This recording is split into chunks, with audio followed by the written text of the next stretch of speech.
Hello, this is Raziel Cohen with ndftraining.com, and today we're going to be talking about the Diablo drill.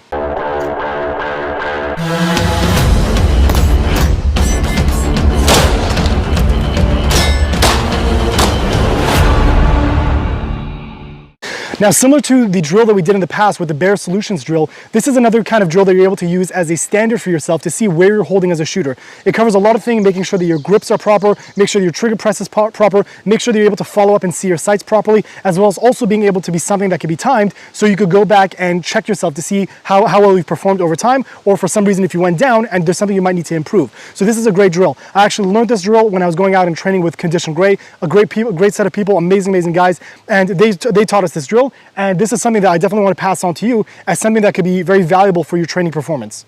So the way this drill works is that there's going to be a upper and lower part, usually like a head and a chest sized area, and you want to make sure to mark those off as give yourself what you feel like you're capable of in your training, and give yourself a box. And what you're going to do is you're going to do 6 rounds to the chest, 6 rounds to the head, and then 6 rounds back to the chest again. Now what we're doing is we're doing transitioning, we're doing a speed fire, and we're also making sure our trigger press and grip is proper, because if any of these things are out of place, your rounds could really dramatically move over the target. So I have a chest and I have a head size target. We're going to aim for the chest, transition to the head, reload, and then transition to the chest again, and try to go through that drill as quickly as possible.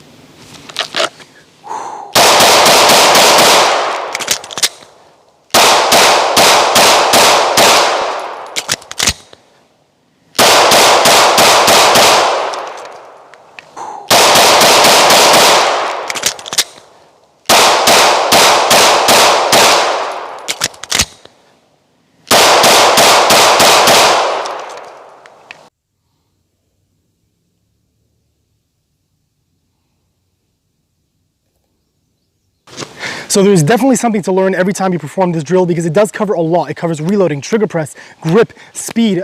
Like there's a lot going on, which is a very amazing thing. Now, I definitely messed up. I don't know if you caught it on camera, but I definitely messed up. So although all the rounds went to where I wanted them to be, pretty much, the issues that came up was that the way I grip my gun, oftentimes I hold so much pressure on the side of the gun that my slide goes forward even though it's empty. So since I know the drill is 6 rounds, 6 rounds, 6 rounds, I knew to automatically reload, but in real life, that could have been a problem, because then if I pulled the trigger and I didn't know how many rounds were left, I could have had an empty chamber and I wouldn't have known, and then I would be forced to reload. And obviously that would be a very terrible thing. So the first thing for me is I might need to work on my grip or be very aware of how I'm holding it, so I know that that's an issue. The second issue is that we were doing transitioning here. So we went from chest to head, we did a reload, then we did back to chest, and we realized that the issue I had is that I wasn't sure where to go next, like where did I leave off? So this is kind of good if you're someone going into competition shooting, being aware of what the next stage is and what needs to be done, and rehearsing that could be very important to you. So these are just little things that I picked up from this time, but every single time I do it, I realize that there might be other things I could work on, and we're always working to grow better as instructors, and we're always working to grow better as students. This is definitely something that can be valuable to you, and I definitely highly recommend. Although